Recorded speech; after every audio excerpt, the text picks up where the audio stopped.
নমস্কার বন্ধুরা, স্বাগতম পেট কথাতে। আজ আমরা কথা বলবো একেবারে ছোট্ট, নরম আর ভীষণ মিষ্টি একটি প্রাণী নিয়ে, গিনিপিগ। অনেকেই ভাবেন গিনিপিগ ছোট প্রাণী, তাই হয়তো এর যত্ন নেওয়া খুব সহজ, কিন্তু বাস্তবে তা নয়। গিনিপিগ একটি সেনসিটিভ প্রাণী, যাদের সঠিক ডায়েট, পরিষ্কার পরিচ্ছন্ন পরিবেশ, নিয়মিত স্বাস্থ্য পরীক্ষা এবং ভালোবাসা প্রয়োজন। আজকের ভিডিওতে আমি আপনাদের জানাবো গিনিপিগির যত্নের প্রতিটি ধাপ। কোথায় রাখবেন, কি খাওয়াবেন, কিভাবে পরিষ্কার করবেন, কিভাবে অসুখ প্রতিরোধ করবেন আর কিভাবে তাদের খুশি রাখবেন। তাহলে ভিডিওটি শেষ পর্যন্ত দেখুন। আর যদি আমাদের ভিডিও ভালো লাগে তাহলে লাইক, শেয়ার আর সাবস্ক্রাইব করতে ভুলবেন না। গিনিপিগ রাখার সঠিক জায়গা। গিনিপিগের খাঁচা অন্তত 7.5 স্কোয়ার ফিট হতে হবে। মেঝেতে পিচবোর্ড বা পলিকার্বনেট রাখা ভালো। শুয়ে থাকার জন্য শুকনো ঘাস বা হে ব্যবহার করুন। খাঁচায় 2 ভাগ রাখুন, একদিকে খাওয়ার জায়গা, অন্যদিকে ঘুমানোর জায়গা। সরাসরি রোদে বা বেশি গরমে রাখবেন না। হাওয়া চলাচল করতে হবে, কিন্তু ঠান্ডা বাতাস যেন না লাগে। গিনিপিগ একা থাকতে পছন্দ করে না, তাই কমপক্ষে জোড়ায় রাখতে হবে। প্রতিদিনের খাবার ও ডায়েট। গিনিপিগ হল নিরামিষভোজী। তাদের খাবারের মধ্যে থাকতে হবে 1. হে বা শুকনো ঘাস। ডায়েটের 70% অংশই হওয়া উচিত হে। দাঁত ক্ষয় ও হজমের জন্য প্রয়োজন।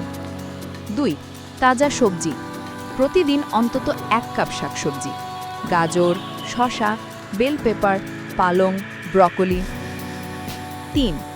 ফল, স্বল্প মাত্রায় অ্যাপেল, কলা, পেয়ারা, সপ্তাহে 2 থেকে 3 বার। 4.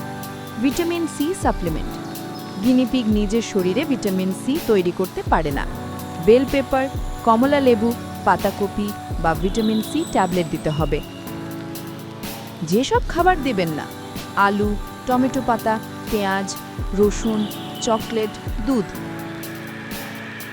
পানি ও হাইজিন। খাঁচায় সবসময় ফ্রেশ পানি রাখতে হবে। পানির বোতল ব্যবহার করলে প্রতিদিন ধুয়ে নিন। গিনিপিগ নিজেকে পরিষ্কার রাখতে পারে, তবে মাঝে মাঝে ব্রাশ করতে হয়। লম্বা লোমওয়ালা গিনিপিগকে নিয়মিত চিরুনি করতে হবে।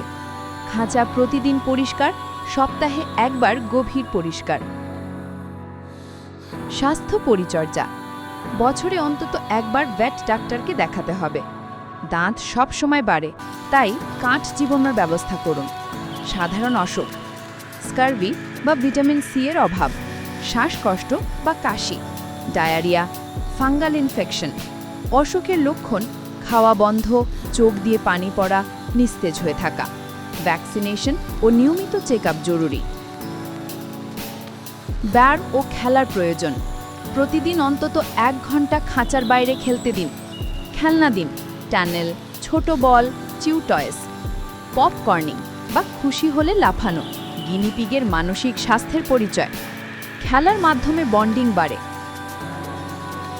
মানসিক যত্ন ও আচরণ। গিনিপিগ সোশ্যাল প্রাণী। একা রাখলে তারা দুঃখ পায়, মানুষের কণ্ঠ চিনতে পারে, খুশি হলে ছোট ছোট আওয়াজ করে, একে অপরের সাথে খেলা করে সময় কাটায়। তাদেরকে কোলে নিয়ে কথা বললে বন্ডিং শক্তিশালী হয়। পরিষ্কার পরিচ্ছন্নতা। প্রতিদিন মলমূত্র পরিষ্কার করুন। শুকনো ঘাস পরিবর্তন করুন। প্লাস্টিক বা কাঁচের খাঁচা ব্যবহার করা ভালো। দুর্গন্ধ এড়াতে বেকিং সোডা ব্যবহার করতে পারেন।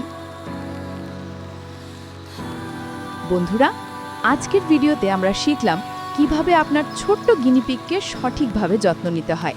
মনে রাখবেন, গিনিপিগ শুধু পোষা প্রাণী নয়, তারা আপনার পরিবারের অংশ।